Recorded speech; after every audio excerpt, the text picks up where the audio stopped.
editais que cobram o mínimo de acertos em matéria, entendeu? Tem editais que não cobram, tudo depende daquela banca, daquele edital, daquele concurso, ok?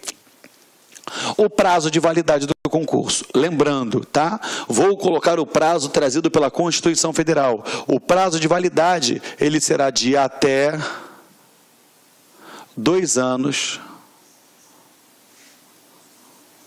prorrogável, uma única vez por igual período. Ou seja, o prazo de validade do concurso é de 2 anos, errado. O prazo do concurso é de até 2 anos, certo? Podendo prorrogar quantas vezes eu quiser até igual período, errado. Podendo prorrogar por mais 1 ano, errado. O prazo do concurso é de até 2 anos, prorrogável por 2 anos, errado. O prazo de validade do concurso é de até 2 anos. Pode ter menos? Pode. Prorrogável, quer dizer que eu sou obrigado a prorrogar? Não, quer dizer que pode ou não ser prorrogado. Mas caso venha a ser prorrogado, tem que ser igual ao período anterior que foi dado. Então, se o prazo do concurso de validade é de 1 ano, pode ser prorrogável por no máximo 1 ano. No máximo, não, perdão, por 1 ano. Se é de 2 anos, prorroga por mais 2. Se é de 1 ano e meio, prorroga por 1 ano e meio. Entendeu, galera? Não pode se deixar levar e nem errar isso daí em prova, tá? Aqui, vamos lá. Artigo 19. As instruções especiais poderão determinar que a execução do concurso, bem como a classificação dos habilitados, seja feita por regiões. Vamos lá. O que é isso? Isso acontece muito em concurso público. Por exemplo, um estado enorme como o estado de São Paulo, você tem diversas regiões. E, às vezes, você precisa de pessoas que tem que trabalhar na determinada região X. Então, eu posso classificar por regiões? Posso. Correto? Vou dar um exemplo em âmbito nacional, mas que vai servir para você. Teve um concurso da PRF, um dos últimos que lançaram aí, que você poderia se inscrever por regiões. E aí você vai se classificar para aquela região. Poxa, Geraldo, mas eu tirei 70. Na minha região não me classifiquei. Mas se eu tivesse na outra região X, eu teria ficado em primeiro lugar. Beleza, você escolheu aquela região. Então é para aquela região que você vai concorrer. Ok? Então eu posso ter essa competição por regiões. Essa classificação dos habilitados por regiões. Ok? É o que a gente chama de concurso que foi regionalizado. Tá? Vou até dar um exemplo, né? O concurso do TRF, segunda região, que abrange tanto o estado de São Paulo, do estado do Rio de Janeiro, quanto Espírito Santo. Você pode se inscrever para qualquer um dos dois? Vai, mas você só concorre para aquela área que você se inscreveu. Ok? Vamos lá. Continuando aqui com vocês. A nomeação obedecerá à ordem de classificação do concurso. É óbvio, galera, isso é óbvio, tá? Tem que obedecer à ordem de classificação no concurso, tá bom? As súmulas número 15 e 17 do STF, eles dizem aí, ó, 15. Dentro do prazo de validade do concurso, o candidato aprovado tem direito à nomeação quando o cargo for preenchido sem observância da classificação. A nomeação do funcionário sem concurso pode ser desfeita antes da posse. Sobre o concurso, ver artigo 37, inciso 2, 3 e 4, parágrafo 2º da Constituição Federal, tá? E ele ainda fala aqui dos artigos 115, 2, 3 e 4. Deixa eu falar uma coisa para vocês. Olha só. Você tem aqui o concurso público, ó. Concurso. Dentro desse concurso, você tem aqui, ó, número de vagas. No nosso exemplo, esse concurso tem 100 vagas.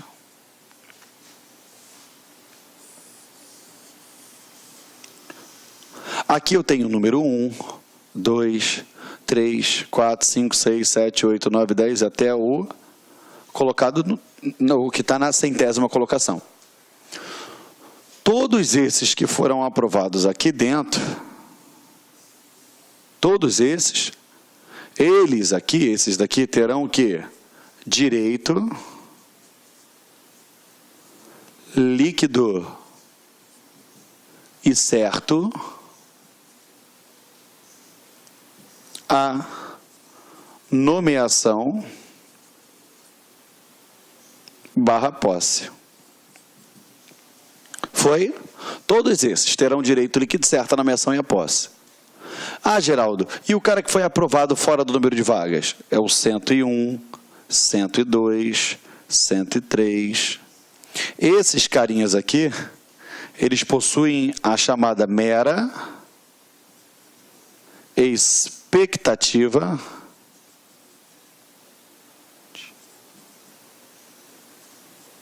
de direito. Ele tem uma mera expectativa de direito, perfeito? O que ele disse aqui, ó? Que ele falou o seguinte, que se essa ordem não for obedecida, o que acontece? Vamos lá, o cara passou aqui, ó, na colocação de 102, chamou todo mundo. A partir do momento que eu chamei o 101, o 103, 4, 5, 6, tá vendo que ele foi preterido? A partir do momento que eu tenho um candidato preterido, o que era uma mera expectativa de direito vai se converter em direito líquido certo à nomeação e à posse, porque a ordem de classificação não foi obedecida. Perfeito? Esse é o posicionamento do nosso tribunal. Lembrando que isso daí, ele foi falado, né, lá pelo STJ em 2008 e foi ratificado pelo STF no ano de 2011. Perfeito? Tranquilo? Show de bola? Vamos lá. Marca um 10 aí, vai copiar o mapinha que eu fiz do quadro e a gente prossegue. Deixa eu só beber um golinho d'água aqui que a garganta está arranhando.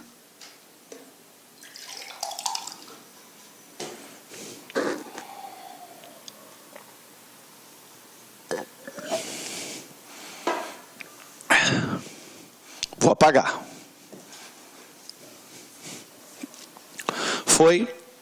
É aquilo que eu falei com vocês, a parte da legislação crua não tem muito o que a gente fazer. Agora, quando a gente começa a ver aplicação de interpretação do STF, do STJ, aquela parte mais doutrinária, a parte de agentes públicos, servidores, aí a gente começa a trazer isso daqui para o quadro para você. A gente começa a deixar isso mais lúdico, mais compreensível, ok? Vamos lá. Subseção 2 das provas de habilitação. As provas de habilitação serão realizadas pelo órgão encarregado dos concursos para fins de transferência e de outras formas de provimento que não impliquem em critério competitivo. As normas gerais para a realização das provas de habilitação serão estabelecidas em regulamento, obedecendo no que couber ao estabelecido para o concurso. Então, ela vai ser o quê? Estabelecidas em regulamento próprio, que não aqui, e obedecendo no que couber aquilo que for estabelecida para o concurso. Geraldo, me dá um exemplo para eu poder materializar melhor. Por exemplo, vou dar um exemplo que foge do Estado, âmbito federal.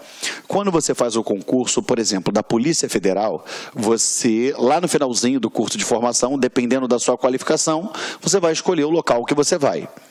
E depois, para que você venha a ser removido, a cada remoção você faz um processo seletivo interno para você ter aquela remoção. Aí vai calcular quem tem vai fazer um cálculo de pontuação, enfim, um esquema de avaliação que de fato eu não conheço como funciona internamente, mas é só para você saber que isso existe. Então vai ser feita essa avaliação, lógico, respeitando os moldes do edital, correto, no que couber o edital, para poder ter isso. Um exemplo que eu dou é que já saiu editais da Polícia Federal dizendo o seguinte, que o candidato teria que ficar na zona de Amazônia, na área de Amazônia Legal por pelo menos 5 anos. Então, para onde que ele fosse lá, ele tinha que ficar na Amazônia Legal. Perfeito? Ele tá respeitando o quê? Aquilo no que coube dentro do edital do concurso dele. Ok? Vamos lá. Capítulo 3. Das substituições. Haverá substituição no impedimento legal e temporário do ocupante de cargo de chefia ou de direção. Beleza. O chefe ou o diretor, ele tem impedimentos legais? Tem. Ele tem impedimento legal e temporário? Tem. Impedimento legal. Ele está impedido de atuar num determinado processo, num determinado inquérito, numa determinada função. Beleza. Eu vou ter que colocar o substituto dele. Um substituto legal. Perdão. Ou então, ele está de férias. Está de licença médica, licença paternidade, licença maternidade. Ok? Vamos lá. Ocorrendo a vacância, toda vez que você vir a palavra vacância, entenda que ficou vago, ok? O substituto passará a responder pelo expediente da unidade ou órgão correspondente até o provimento do cargo, ou seja, até que aquele cargo seja provido. A partir do momento que ele foi provido, ele deixa de ficar vago, deixa de estar vago aquele cargo, ok? Vamos lá, artigo 24.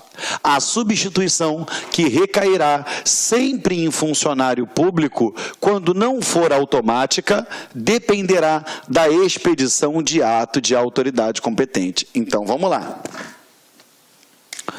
A substituição que recairá, olha, está aqui, sempre em funcionário público. Quando não for automática, depende de expedição de ato. O que é isso? Vamos lá. Se eu tenho um chefe, obviamente eu tenho o quê? Um subchefe. Se tem um comandante, tem um subcomandante. A partir do momento que o chefe está impedido, ou que ele foi afastado, ou que houve uma vacância, o subchefe assume automaticamente. Então, ele dependeu de algum ato? Ela dependeu de algum ato? Não. Ela não foi uma substituição, uma substituição automática. Agora, quando eu tenho lá o cargo X, não tem nenhum substituto legal, aí sim, ele vai depender do quê? Da expedição de um ato, de uma autoridade competente para que aquele cargo seja ocupado. Então, eu tenho a substituição automática e a substituição não automática. A gente não pode confundir isso daí, ok? Perfeito? Vamos lá, deixa o tio apagar aqui para a gente dar prosseguimento. O substituto exercerá o cargo enquanto durar o impedimento do respectivo ocupante. Então, enquanto ele estiver impedido, ou aquele cargo estiver vago, o substituto vai ocupar. O substituto, durante todo o tempo em que exercer a substituição, terá direito a perceber o valor do padrão e as vantagens pecuniárias inerentes ao cargo do substituído, e mais as vantagens pessoais a que fizer jus. Então, eu já tenho direito a receber as vantagens pessoais por conta das minhas qualidades, minhas inerências pessoais. A partir do momento que eu estou substituindo um determinado cargo, eu vou ter direito a receber tudo aquilo que era inerente àquele cargo que de fato eu estou ocupando na qualidade de substituto. Perfeito? É o que versa aqui o parágrafo 2º. Parágrafo 3º.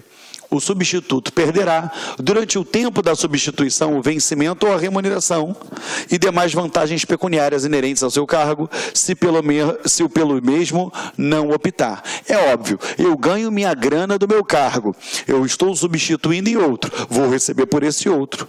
A não ser que eu opte por receber pelo cargo passado. Não confunda. Aqui, os valores de natureza pessoal, eles diz respeito à minha pessoa e não ao cargo. Eu continuo recebendo. Esses eu levo comigo. Entendeu? É o que ele está dizendo aqui no parágrafo 1º, 2º e 3º. Ok? Artigo 25.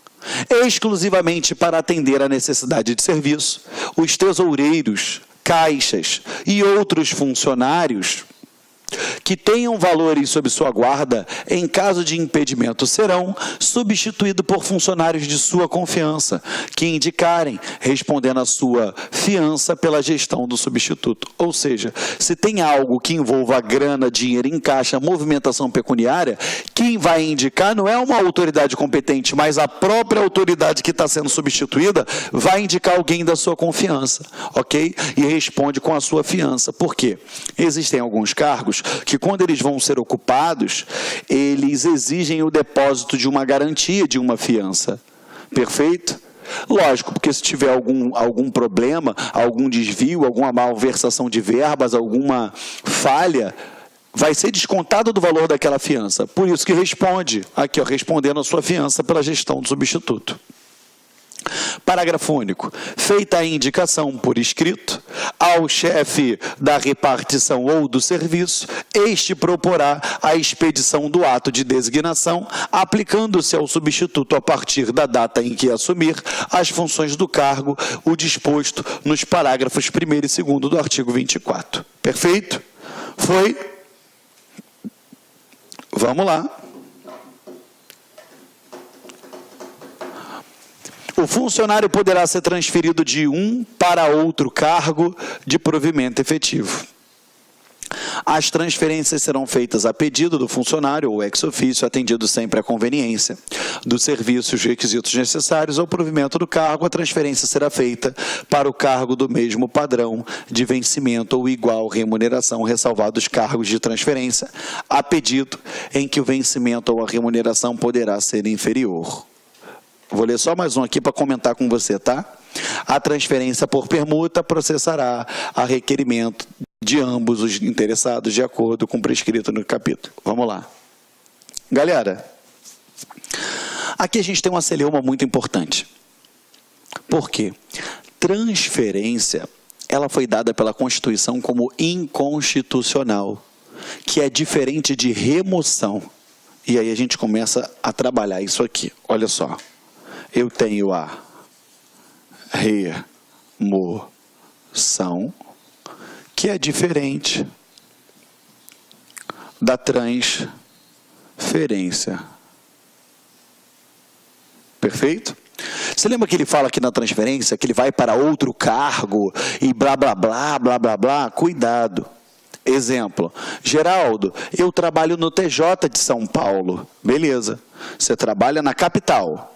Você pode sair da capital e ir para algum fórum do interior? Você pode sair do interior, pode ir para Campinas?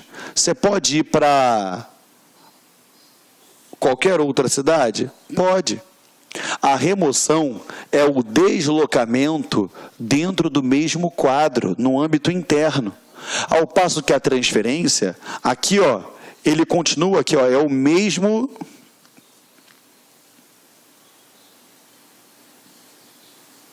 cargo. Aqui não. Ele sai do cargo X para ir para o cargo Y. Não pode. Tá bom?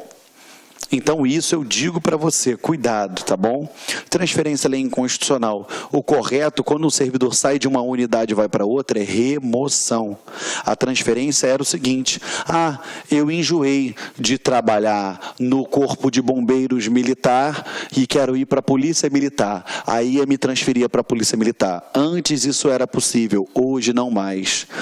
Depois da Constituição Federal, não pode mais ter essa transferência aí. Ok, galera? Foi, como o nosso estatuto é antigo, ele ainda continua aí, tá?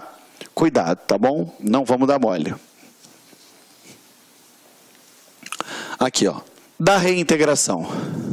A reintegração é o reingresso no serviço público decorrente da decisão judicial passada em julgado com ressarcimento de prejuízos resultantes do afastamento. Ou seja, reintegração é o reingresso, ok? Olha só. Artigo 31. A reintegração será feita no cargo anteriormente ocupado e, se este houver sido transformado no cargo resultante. Se o cargo estiver preenchido, o seu ocupante será exonerado, ou se ocupava outro cargo, a este será reconduzido sem direito à indenização. Se o cargo houver sido extinto, a reintegração se fará em cargo equivalente, respeitada a habilitação profissional, ou não sendo possível, ficará o reintegrado em disponibilidade no cargo que exercia. Transitada em julgado, a sentença será expedido o decreto de reintegração no prazo de 30 dias. Então, vamos lá. Olha só. O servidor ocupava um determinado cargo público. Só que desse cargo público, ele foi o quê? Demitido. Perfeito? Só que ele conseguiu provar, seja na esfera judicial ou administrativa, ele conseguiu a tal da anulação. E a anulação opera com efeitos ex tunc. Ex tunc, T de testa, T de tem retroatividade. Ele conseguiu comprovar que aquele motivo que o demitiu não existia. Então ele consegue voltar. Qual o nome disso? Reintegração. Perfeito? Estamos juntos? E aqui, ó, ele deixa claro para você, ó, a reintegração é o reingresso no serviço público decorrente de decisão judicial passada em julgado, lembrando que pode ser decisão judicial ou administrativa, está completo no quadro para você, com ressarcimento dos prejuízos resultantes do afastamento. Então, olha só, na reintegração, gera indenização. Foi? A reintegração, ela gera indenização. Ele ainda fala aqui, ó, a reintegração será feita no cargo anteriormente ocupado e se este houver sido transformado em cargo resultante. Beleza? Tivesse sido transformado, por exemplo, o exemplo que eu dou muito famoso, era patrulheiro rodoviário federal. Agora ele é agente de polícia rodoviária federal. Ele não foi transformado? Volta no que transformou. Antes era um cargo a nível médio, agora é cargo a nível superior. Parágrafo 1º, se o cargo estiver preenchido, o seu ocupante será exonerado ou, se ocupava outro cargo, será reconduzido sem direito à indenização. Espera aí, vamos lá. Aqui é o cargo 1. Melhor, vamos fazer um exemplo. Cargo público de delegado. Foi? O cara foi demitido. O cargo ficou vago. Aí o José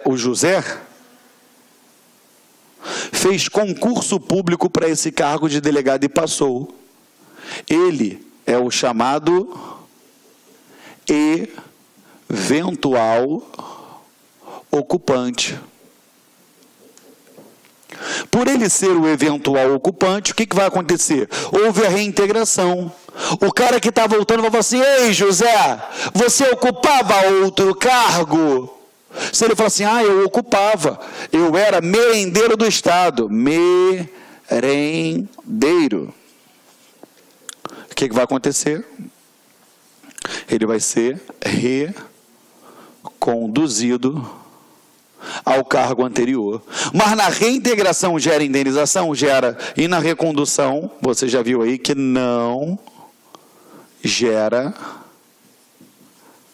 indenização. Foi? Não gera indenização. Até aqui estamos juntos? Perfeito? Vamos lá. Agora, tio Geraldo, ele não ocupava nenhum outro cargo. Olha aqui, ó. Se o cargo estiver preenchido, o seu ocupante será exonerado.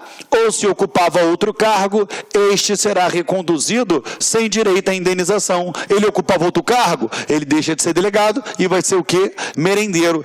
Tio Geraldo, ele não ocupava nenhum outro cargo. Se ele não ocupa nenhum outro cargo, exoneração. Perfeito? E ele fala depois, se o cargo houver sido extinto, a reintegração se fará em cargo equivalente, respeitado, lógico, a habilitação técnica. Eu respeito, óbvio. Peraí, foi extinto o cargo. Então, se foi extinto o cargo, eu vou reintegrá-lo em um outro cargo que seja semelhante ao que ele estava antes. O que estava antes era em nível superior? Então tá, vou colocar ele em outro cargo de nível superior. Era nível médio? Coloque em nível médio. Eu respeito essa habilitação. Ele tinha que ser bacharel em direito. Aí eu vou colocar ele como técnico de enfermagem? Não, vou colocar em outro cargo que seja típico de bacharel em direito. É assim que funciona. Entendeu, galera? Perfeito? E aí, ele ainda fecha aqui, ó. Transitada em julgada a sentença, será expedido o decreto de reintegração no prazo de 30 dias. Qual é o prazo? 30 dias. Perfeito? Então, vamos lá, revisa comigo. O cara ocupava o cargo de delegado, no nosso exemplo, só que ele foi demitido, só que ele conseguiu, através de uma decisão judicial ou administrativa, anular a decisão que o demitiu. Logo, ela produz efeito ex tunc, logo ele vai ser o que? Reintegrado. E na reintegração gera indenização e tem que ocorrer no prazo de 30 dias a contar do trânsito em julgado da sentença. Só que a demissão gera vacância. E uma vez esse cargo vago, alguém pode ocupar. Se eu tiver um eventual ocupante, o que acontece com ele? Se ele ocupar outro cargo na administração pública, o nosso exemplo eu dei aqui de merendeiro, o que vai acontecer? Será ele reconduzido ao cargo anteriormente ocupado. Peraí, ele deixa de ganhar 20 prata como delegado e vai ganhar R$1.000 como merendeiro? Vai ser indenizado? Não, porque na recondução não gera indenização. Mas pode ser pior, ele pode não ter ocupado nenhum outro cargo antes na administração pública. E aí o que acontece? Ele vai ser exonerado. E assim a gente encerra esse bloco com vocês falando a respeito da reintegração, ok? Vou apagar o quadro aqui, tá? A gente fala da reintegração. Falou da reintegração. Agora, a gente entra no tópico falando de acesso. Mas a gente já estourou o nosso tempo aí de 1 hora, e aí o que eu faço? Na próxima aula eu te encontro e a gente continua aí, ó, arrebentando, que eu tenho certeza que a sua aprovação vai chegar, ok? Fique com Deus, mantenha-se forte nos estudos e, ó, nós dois juntos até a posse. Até a próxima aula. Tchau, tchau.